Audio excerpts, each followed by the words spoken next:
No puedes ser pasivo. De ninguna manera ha sido la intención de esta serie de videos. Eso no es ser un hombre de Cristo. Eso no es ser un hombre de verdad.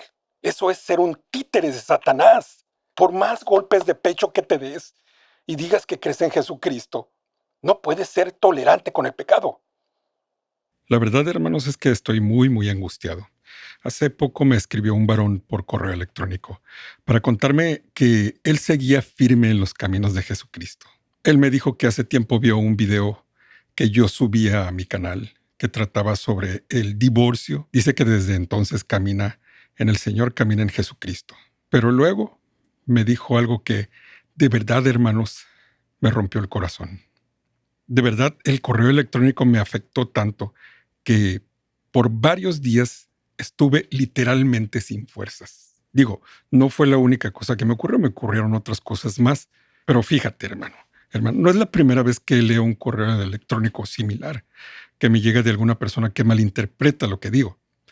Pero sí es uno de los correos electrónicos más trágicos que he leído. Y me crea el impulso, me crea el deseo, la desesperación por ir a plantar una iglesia cerca de la casa de esta persona. Ir a plantar una iglesia y dejar algún varón de Dios, es decir, que predique solo sana doctrina para que alimente a este rebaño. Pero pues bien, dicho lo dicho, vamos al asunto. Como te decía, hace tiempo hice un video que trata sobre el tema del divorcio. Y en ese video, hipotéticamente, en una situación hipotética, yo le decía a alguna de mis hijas que se quería divorciar de su marido, que no lo hiciera, que perdonara y buscara la reconciliación. Entonces, este varón me escribió y me dijo que estaba agradecido con ese video, que lo escuchó y el Señor le habló y él está tratando de ser un varón de Dios, está tratando de ser un mejor hombre para su familia. Y yo dije, gloria a Dios, gloria a Dios. Y entonces vino el golpe, el gancho al hígado. Me dice, ya tengo 10 años con mi esposa y no sé qué será de mi matrimonio. Yo voy a seguir siendo fiel a Jesucristo. Y en este momento, ella pasa el fin de semana con su pareja, que no soy yo. Y entonces en ese momento, hermano, hermana, literalmente sentí que me iba para atrás. El hombre que me dijo que estaba agradecido con Dios por mi video de que Dios no aprueba lo tolera en algunas circunstancias, pero no lo aprueba. No es lo mismo tolerar que estar complacido. Ese mismo hombre me dijo que no se divorciaba de su esposa porque él no creía en el divorcio. Dije, esa no es mi intención. Mi intención no es exhortar a las personas a que sean pasivas ante el pecado de su pareja, de ninguna manera. Eso no es santo de ninguna manera. Mi intención no es que las personas solapen el pecado de sus parejas. Vaya, la situación hipotética era que una de mis hijas tenía un marido que le había sido infiel y que ella pensaba divorciarse. Yo le decía, no te divorcias, hija. Perdona. El Señor te perdonó a ti, tus infidelidades a él. Acepta a tu marido de regreso, pero da por sentado ese video o esa idea de que el marido regresa arrepentido a pedir perdón. Entonces, el cónyuge ofendido debe hacer lo que esté a su alcance por llevar a su pareja al arrepentimiento, ya no tanto por el bien de la relación, sino por el bien de esa persona, de esa alma. Porque si esa alma adúltera fallece así en ese estado, lo más probable es que vaya a parar al infierno. La palabra de Dios dice claramente que los adúlteros no heredarán el reino de Dios. Y ese varón que me escribió está tomando una actitud pasiva frente al pecado de su mujer. Y esa actitud pasiva de él puede tener consecuencias devastadoras y eternas para las tres almas, para el alma de su esposa, para su propia alma y para el alma del amante de su esposa. Esa indulgencia con respecto al pecado está afectando a un montón de personas, siendo que cuando menos uno de ellos sabe la verdad. ¿Cuál verdad? Que en el reino de los cielos no entrarán los adúlteros. Ninguna cosa inmunda entrará en el reino de los cielos. Entonces, mi intención con este video es darte dos consejos. Dos consejos si estás atravesando por una infidelidad de tu pareja. Les estoy hablando, por favor, les estoy hablando. Tengo que ser puntual con todo lo que digo. Obviamente, les estoy hablando a las parejas casadas.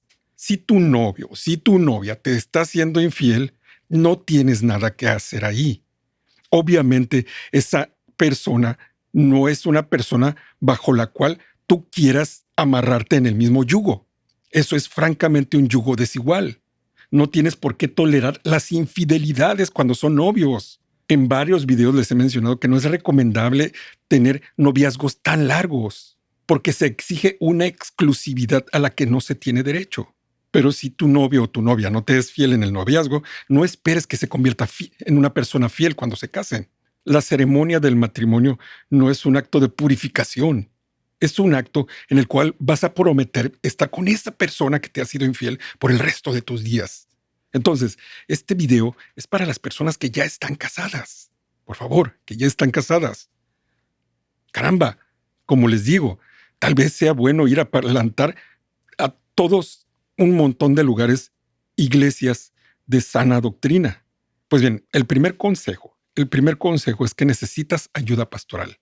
Si en tu matrimonio hay un problema de adulterio, de infidelidad, necesitas urgentemente ayuda pastoral. No puedes fiarte de ninguna manera de ningún video de YouTube para que entiendas todas las particularidades de tu caso en particular. Cada caso se debe de revisar de manera personal y particular por parte de pastores, y esa persona o esas personas te deben de acompañar en el proceso de restauración de tu matrimonio, porque los dos, ambos, tú y tu marido, o tú y tu mujer, van a tener que dar cuentas a esas personas de cómo están caminando. Esa es la restauración pastoral. Necesitas una iglesia de sana doctrina si no te estás congregando. Por favor, busca una iglesia donde se predique la palabra de Dios, donde la última autoridad sea la palabra de Dios, donde se predique de manera expositiva la palabra de Dios. YouTube de ninguna manera sustituye a la iglesia. YouTube de ninguna manera, y mucho menos mis videos, sustituyen a tu pastor ni a tu iglesia. Le digo a mi esposa la otra vez que no sé por qué me ocupo tanto en pensar en eso, en las personas de la iglesia. ¿Quién soy yo para andarme ocupando de esas cosas? Pero bueno, el segundo consejo que te quiero dar el día de hoy es que si tú eres el cónyuge ofendido, al que le están siendo infiel, si eres el cónyuge infiel, arrepiéntete inmediatamente. Arrepiéntete. Escúchame bien, escúchame bien. Estás parado al borde del infierno. No sabes cuánto tiempo vas a vivir. Puedes caer con un infarto fulminante en este mismo momento. Arrepiéntete. Deja eso que estás haciendo y vuelve con tu familia. Y trabaja por reconquistar a tu marido o a tu mujer. Va a ser difícil, va a ser doloroso. Pero, carnalito, carnalita, tú te metiste ahí. Trabaje duro, arrepiéntase. Crea en su Señor Jesucristo y arrepiéntase. Y bueno, si eres el cónyuge ofendido, debes perdonar. Perdona, perdona. Dice la palabra de Dios que si no perdonamos, no seremos perdonados. Perdona a tu cónyuge y busca la reconciliación. Va a ser difícil, pero en Cristo todo lo pueden. Y créanme, créanme, después de que pasen todo este trago amargo, toda esta copa, van a ver cómo su relación se va a fortalecer a unos niveles que ustedes ni se imaginan y a un amor que ustedes ni se imaginan. Así que perdona a tu cónyuge y busca la reconciliación. Pero, eso de perdonar a tu cónyuge de ninguna manera quiere decir que debas o que puedas tolerar el pecado de tu pareja.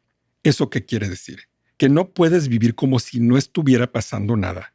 Si tu pareja tiene un amante, no puedes vivir como si no estuviera pasando nada. Mira lo que dice la Biblia. Con respecto al marido y la mujer, es 1 Corintios 7, versículo 2. Pero a causa de las fornicaciones, cada uno tenga su propia mujer y cada una tenga su propio marido. El marido cumpla con la mujer el deber conyugal y asimismo la mujer con el marido. La mujer no tiene potestad sobre su propio cuerpo, sino el marido. Ni tampoco tiene el marido potestad sobre su propio cuerpo, sino la mujer. No os neguéis el uno al otro, a no ser por algún tiempo de mutuo consentimiento, para ocuparos sosegadamente en la oración y volved a juntaros en uno, para que no os tiente Satanás a causa de vuestra incontinencia. Mas digo esto por vía de concesión, no por mandamiento. Entonces, Pablo no está ordenando que las personas se casen, sino que está recomendando, inspirado por el Espíritu Santo, que las personas se casen debido a que No todos tenemos el don de continencia, pero una cosa importante con respecto al matrimonio es esta. Dejará el hombre a su padre y a su madre, y se unirá a su mujer, y serán una sola carne. Y basado en ese principio, Pablo está diciendo que el marido ya no tiene potestad sobre su propio cuerpo, ni la mujer sobre su propio cuerpo. Ya son una sola carne. Si tu marido o tu mujer está pecando en su carne, las fornicaciones, los adulterios son un pecado contra nuestra propia carne, está pecando contra tu carne. No puedes vivir así. Tu cuerpo es el templo del Espíritu Santo. Obviamente se refiere a la iglesia cuando el texto bíblico está hablando de eso, pero cada uno de nosotros es portador del Espíritu Santo. Así que también uno es el templo del Espíritu Santo. No puedes ser indulgente, no puedes ser indulgente con el pecado de tu marido o de tu mujer si te está siendo infiel, sino que debes de hacer todo lo posible porque esa persona vaya al arrepentimiento. Ya no tanto por el bien de la relación, sino por el bien de esa persona, porque está a un paso del infierno. Somos salvos por gracia, no por obras. Pero el dejar de ser infieles manifiesta lo que somos, nuevas criaturas, que queremos agradar al Señor, y fornicando, adulterando, sabemos que no agradamos al Señor.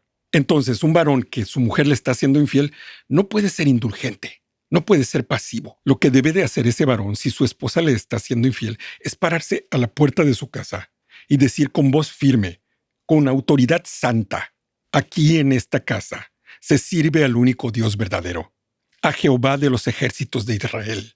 Y ese Dios no tolera el pecado. Por eso ninguna cosa inmunda entrará por esta puerta a menos de que ese Dios esté de acuerdo con eso. Y eso jamás va a ocurrir. Eso se hace con la autoridad santa que el Señor te da sobre tu casa, varón. Tú eres el sacerdote de tu casa. A ti el Señor te dio esa familia, esa mujer y esos hijos para que los lleves a la santidad, para que no les permitas pecar delante de tu Dios. Cada uno es responsable de sus propios pecados, pero tú eres el responsable aparte de sus almas. No puedes ser pasivo. De ninguna manera ha sido la intención de esta serie de videos. Eso no es ser un hombre de Cristo. Eso no es ser un hombre de verdad. Eso es ser un títere de Satanás. Por más golpes de pecho que te des y digas que crees en Jesucristo, no puedes ser tolerante con el pecado. Tú eres responsable por tu esposa y tus hijos. Tú eres responsable por tu casa. ¿Y qué? Si la mujer no se quiere someter, entonces no queda otra más que separarse. No estoy hablando de divorciarse. Estoy hablando de separarse. No puedes habitar bajo el mismo techo donde habita una persona que no se quiere someter a tu Dios. Y de hecho, la separación muchísimas veces la utiliza el Señor para traer la restauración a los hogares. No temas actuar con santidad, con autoridad santa. Obviamente tienes que ser misericordioso como nuestro Señor Jesucristo. Recuerda que también el Señor a ti te ha perdonado muchísimos pecados, muchísimas infidelidades para con Él. Tienes que ser compasivo y misericordioso con tu mujer o con tus hijos. No te puedes convertir en un abusivo en nombre de la santidad. El Señor no quiere eso. El Señor quiere que seas misericordioso como Él es misericordioso, pero santo como Él es santo. Ahí es donde entra la iglesia, ahí es donde entran hermanos maduros en la fe, tu pastor, otros hermanos que han atravesado estas cosas. Ve con ellos, habla de esto, tienes que congregarte. Esas personas te pueden enseñar desde su propia experiencia pastoreando o atravesando estas mismas cosas, cómo actuar en esos momentos. No trates de pasar esto solo. Y hermana, si eres tú la ofendida, si tu marido es el que está siendo infiel, no es exactamente lo mismo, pero es el mismo principio. No puedes tolerar el pecado de tu marido. Tolerarlo, ser indulgente como si nada estuviera pasando, es exponerlo a las llamas del infierno, convencer su corazón de que no pasa nada malo. No te estoy diciendo que te vuelvas una mujer rencillosa. No te estoy diciendo que le avientes el sartén y las botellas a la cabeza. De ninguna manera. Ora mucho por tu marido. Tú también, marido, si tu esposa te está haciendo infiel, ora mucho por ella. Ora mucho por tu marido. Habla con él. Dile la verdad. Dile que si no lo has dejado es porque lo amas, pero que lo amas tanto que tienes que decirle la verdad, que no puedes tolerar verlo destruirse de esa manera y destruir a la otra persona. ¿Qué es lo que tienes que hacer? Asiste donde tu pastor. Busca ayuda, busca consejo. No puedes no hacer nada. Y si es necesaria la separación, primero, No puedes estar bajo el mismo techo de alguien que no quiere santificarse. ¿Cuánto tiempo tiene que pasar antes de que tomes la decisión de separarte? No lo sé. Pero obviamente no es inmediato. Tiene que hacerse la lucha. Lo primero que tiene que ocurrir es perdonar. Antes de hacer cualquier cosa, perdona. Todo lo que hagas a continuación, después de perdonar, que sea por el bien de aquella persona. Ya que lo has perdonado, busca que el Señor perdone a esa persona. Pero si pasa el tiempo y la persona no reacciona, hermano, hermana, tienes que demostrar que tú sirves a un Dios santo. Hermano, hermana, tienes que ser firme, firme contra el pecado de tu familia, de tu mujer o de tu marido. Tienes que perdonar cuando pecan contra ti. Pero perdonar no significa solapar el pecado. Necesitas ir a una iglesia de sana doctrina. Que el Señor te conceda conocer una lo suficientemente cerca como para que te puedas ir a congregar. Tal vez el Señor me está llamando a ser plantador de iglesias. Es broma. Dios te bendiga. Amén.